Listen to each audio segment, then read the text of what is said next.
It's going to be Sydney's time again, and it's a world record again. I started running when I was 6, and I think it's kind of hard to tell when you're that young. You know, you're just running for the fun of wanting to run. But I think it wasn't until I got to high school, coming into now freshman year, but my first race was an indoor 300, and I actually won the race against some seniors. And I think that's when it kind of hit me.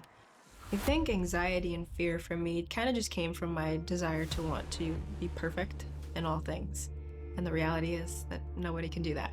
And I think for me, that was a constant battle internally of how do I get as close to perfect as possible in a world where you can't control your circumstances or what happens to you all the time.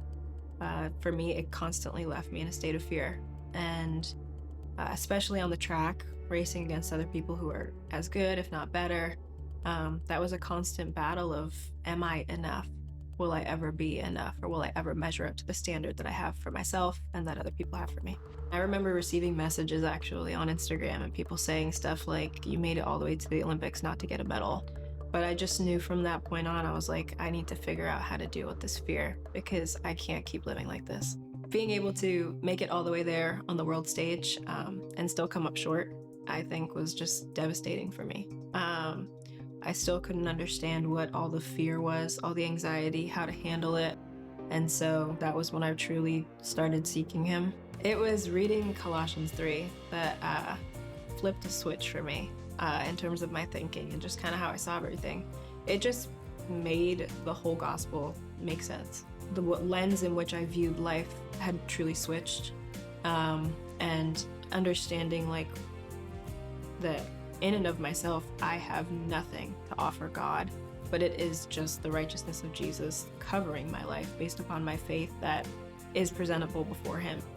Thank you, God, for hearing my prayers and answering them and just being kind to me. I think that's the number one thing every time I cross the line is like, God, you have not failed me. Even when I lose, I still win because I learn and you still prune me and guide me and sustain me. And yeah, the girl who once used to cross the line and still feel empty inside, I now have joy even in the midst of any circumstance. You know, knowing that the Lord is looking down on my life right now and me wanting to honor him, and he's glorified in that.